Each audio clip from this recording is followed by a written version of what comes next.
Action. All right, second start. Your favorite recordings, as usual. Somebody emailed me and said, Adrian, I like your unboxings, but why do you do so many of them? Well, the simple answer is because we keep getting new stuff. And I want to share why we get them, what's so interesting about them, how they've evolved from the previous generation, and then also sometimes we actually do something useful like point out how it actually works. So for those of you who are thinking about buying some of the new stuff, you can watch the videos and hopefully learn something from it. Anyway, that's why. So today we just received the latest generation of the Sonus Faber Sonetto series. They call it the G2. G2 meaning generation 2. Now, we only received 3 out of, 5 models. The others haven't shipped yet, so today we've got the 1, 3, and 8. We're missing the 2 and the 5. We're also missing the stand, so I can't show you the new stands, but anyway.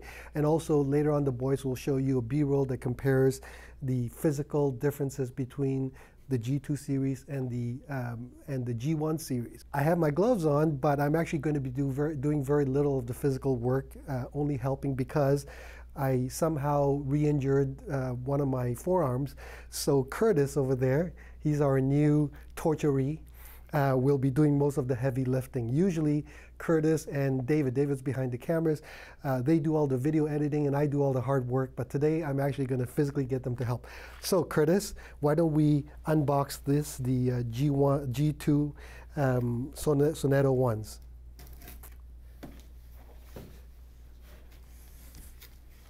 So while he's doing that, one thing I should note also is that Sonus Faber, like Macintosh, when they're brand new, they have a Sonus Faber tape on it. So if you're not sure whether or not you're getting a brand new unit, you should be able to see brand new tape on the box.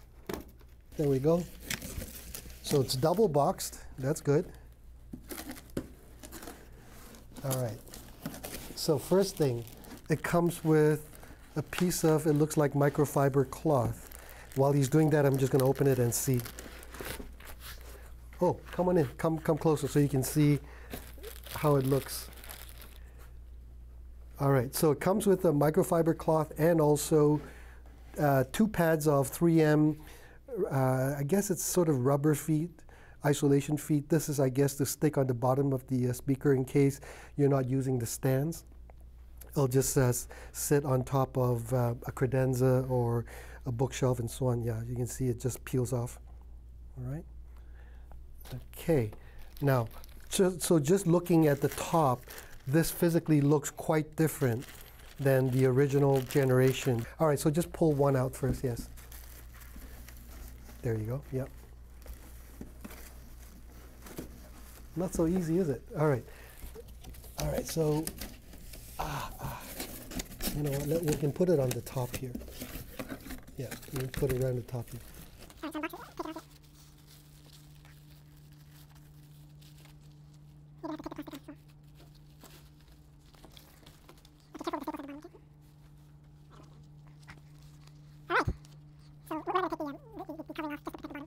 Okay, so right off the bat, you will notice that the wood grain is arranged in like a chevron pattern, which some people really like. To be honest, I'm not partial to the chevron look. I prefer a more of a natural layer, but be that as it may, the walnut is beautiful and it's open pore. You can actually see the grain very, very well. Next, we've got the grill, which is magnetically attached. Oh, look at that. So these are some of the cosmetic differences. Again, the guys will show you a side-by-side shot later, but although it still retains the loot finish, it definitely has more, in the back, for example, more of an angular look. The front is very nicely rounded. And here, this is what they call the voice of Sonus Faber, which is a combination of the tweeter with the mid-range or mid-range woofer in this case. Leather in the front. You've got their silk dome tweeter. If I'm not wrong, my understanding is that all the drivers are brand new. They've inherited technologies that were first introduced with the Suprema, which is their top of the line speaker. For those of you who don't know the Suprema, maybe the guys, whoever's doing the editing, can link the Suprema to in the description box. So these are all new drivers. Leather, as I said, in the front end. You'll notice that there's this beautiful, what do you call it, copper, rose gold trim around, which nicely sets off the contrast. And if you come close, or the guys can do a B-shot, you'll notice that the surround has this, they call it the camellia look. So camellia is a flower, apparently, and so they've introduced the surround with this camellia shape attached to the woofer. Apparently during tests, they've noticed that instead of having a regular circular surround, with having this irregular shape, it helped improve the distortions and resonances. And by the way, one of the things that I want to highlight now before I forget, one of the common themes throughout the Sonetto series, one of the things they really tried very, very hard to improve is to minimize or to dissipate resonance as much as possible. So one of the things that we'll be talking about is that the shape goes a long way towards helping that, more rigid, apparently higher grade of material. And if we look at, oh, and I guess we're gonna have to show the bottom. The previous generation, you just basically had a finish, or you had the cabinet end here. But in this case, they now have this concrete base, which is attached to the bottom, and it allows a bit of space, as you can see, and that is where the port comes out, the air comes out of the front here in this case. So that adds more mass and rigidity to the speaker. And that's true of all of the speakers. And then on the back, okay. So you've got this cover, which is interesting. I don't know what it is. We're gonna discover it together. This cover covers the binding posts. I'm not sure why it's there. It certainly looks interesting. There's a Sonus Faber logo embossed on the front here. And there you go. So it covers the binding posts. And I suppose the wires can go at the bottom, I suppose, or through the bananas here. But if you put bananas, then this will not be useful. I'm not even sure that it's going to be useful if you were to use spades. We're going to have to check it out later. But anyway, that's new. Okay, so that is the Sonetto 1 G2, or G2, yes. So we're sparing you. You should be thankful. Instead of doing 3 separate unboxing videos, we're only going to do one.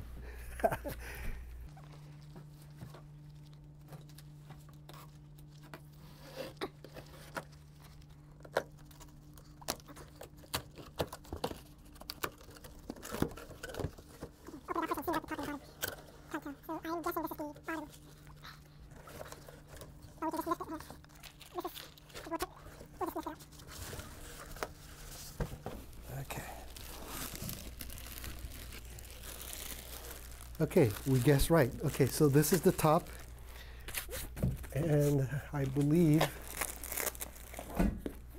these are probably the spikes. Yeah, so these are the spikes. Let me just show you what the spikes look like. Now the guys can come close and show you later, but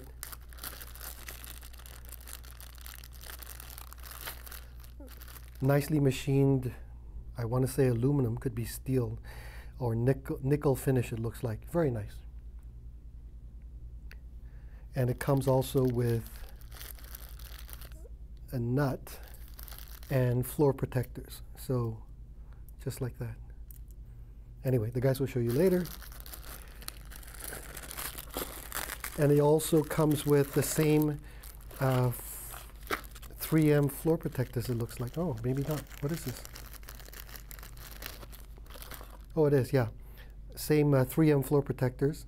In case you don't want to use spikes, you can just use these, just like that.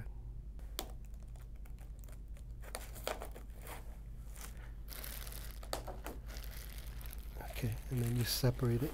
There we go.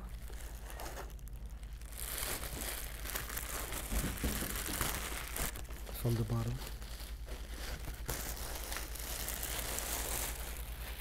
So now I'm really curious where the manual is. All right. Oh, I didn't know I ordered in black. So this is black lacquer. So it comes in 3 different finishes: walnut black and the wenge, which I don't think we received a wenge of any of the models yet. Now, what's nice is that this one on the, so actually, let's show this one as well. I didn't highlight it. On the top of the speaker, both of them have this gold Sonus Faber embossed on it or finished on it. Same thing in the black. But in the case of the black, it comes off a lot better because of the contrast. All right, starting with the front.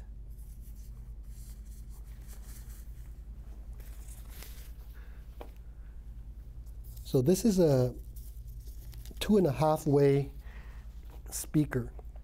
This is strictly bass. This is bass mid-range, and this is tweeter.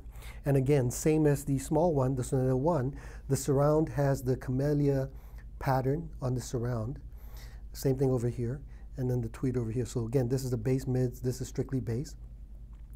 And then again, coupled to a concrete bass, and the port fires down, and it appears, yeah, so it appears to come out, and it can be directed all around.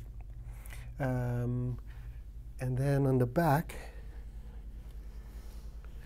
you have a port, it looks like, for the mid-range high frequencies, or specifically for the mid-range bass, and then the cover again for the connectors. I do like the black. It's very luxurious and very nice. And same thing as the Sonetto ones. This is all leather. And again, offset with this beautiful copper/rose gold finish. Okay, last.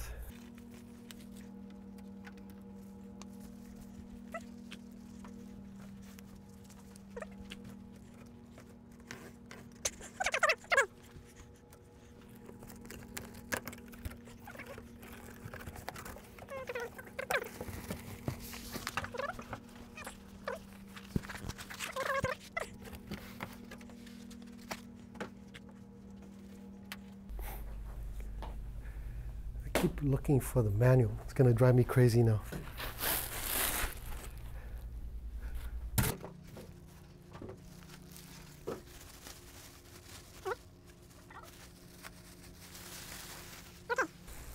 And then this is the Sonetto 8. So this is the top of the line in the series. And again, same thing at the top. You've got the goldish embossing of the words SF. Now this is a 3-way. So here you get to see the same or similar mid-range as what you see in the Suprema. This is an actual dedicated mid-range driver with the cone being cut in the camellia finish. So if you were to put your hand very gently around it, you'll see that this is not the surround. This is actually the cone itself cut. And if I'm not wrong, the cone is made of paper pulp sandwich. And you can actually feel it. And it's not finished. It's purposely left this bleached white or beige finish because they felt that it sounded better and more natural instead of painting it. So they left it like that. And it's quite interesting because to me, it actually looks really, really nice. And then you've got a metal dust cap over here, a face plug, I should say. And then same thing with the woofers. You've got in the surround cut in the camellia pattern. And of course, the tweeter itself, the silk dome tweeter. Now, again, like all the Sonetto series, the G2, the base has a concrete base at the bottom, and then the port fires down. For sure, the 5 and the 8s both have a cork chamber. If you look on the website, or the guys can insert a picture of it, as part of their research into the Suprema, they discovered that instead of using a normal internal chamber made of MDF or some other material, they discovered that they could use cork, and cork, in fact, sounded better. And cork is very easy to shape into the different kinds of styles or configuration they wanted to. And so they started using cork, and according to the factory, the end result is amazing. So in here, you actually have the same cork chamber as, or similar as what you find in the Suprema, which is quite remarkable considering that the Suprema is something like $750,000 US. Okay, and then On the back, same thing with the cover again. Now, so let me give you some specifications. All right, as I mentioned right at the very beginning, that the factory, one of the things that they wanted to do or pay a lot of attention to was to reduce resonances where possible. So the G2 uses all new drivers, Camellia mid-range I talked about. The woofers and the mid-woofers have the Camellia surround, which I talked about. Woofers and mid-ranges use paper pulp sandwich, and also the basket, the metal structure on the back of the drivers, which we call basket, is cast, die cast, and they call it organic. If you look at a picture, and the guys will insert it, you'll see there are a lot of big open holes, if you will, just very minimal metal for structural rigidity. Otherwise, it's all big open space, and that's to allow for the air to move back and forth when the woofers start moving. Coupled to concrete base, I mentioned that. Redesigned lute shape. So again, when the guys do a side-by-side picture, you can see what I'm talking about. And then in all the drivers, they use the in all the cabinets, they use the Sonus Faber technology called Intono. It was first introduced, I believe, with the Amati. Might have also been with the Serafino, but certainly the Amati. And Intono, they discovered was when you have a mid-range built into an enclosure, there are certain pressures or certain volumes where by putting a hole between the chamber of the tweeter and the mid-range, it allows for less resonance, so significantly less resonance, and also the impedance gets a lot better, so it makes it easier as well for the amplifier to drive, and ultimately better sound. And so they've introduced that with the Sonetto 1, in fact, all the way across. But in this case, it's built in just before the vent. And in these cases, it's in the mid-range and tweeter. In this case, same thing in the mid-range and tweeter chamber. Okay, specifications. Sonetto 1, two-way, bottom vented, obviously 1.1 inch, silk dome, 5-inch mid-woofer, 52 to 40,000 cycles in frequency response, 86 dB sensitivity, and 4 ohms.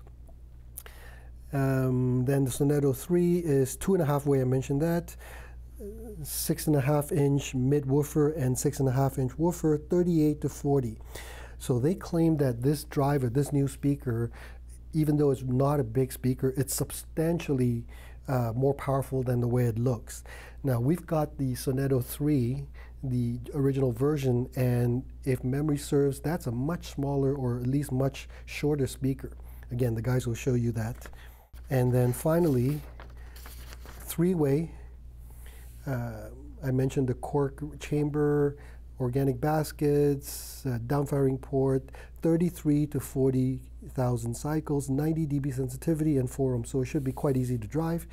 And this is 99.21 pounds. All right, so this is a sample of the latest Sonetto series. Came out of nowhere. Honestly, wasn't aware that it was coming out until about a month or 2 months ago, when out of nowhere they sent out an email to everybody. I mean, dealers and customers or anybody who's interested in Sonus Faber, and you say, you know, inform me of anything new. We all found out at the same time. And of course, the moment I found out, I immediately ordered some, because I'm a huge fan of what Sonus Faber does. They've consistently made products that are musical, wonderful, beautifully made, high quality, and high value as well. So since we still have on display a couple of the old series, we're going to compare them after these are broken in and then report back to you. So hopefully we'll spare you from another more unboxings for a while. We'll have more actual content for you very, very soon. Anyway, thanks for watching, and we'll see you again next time. Bye-bye.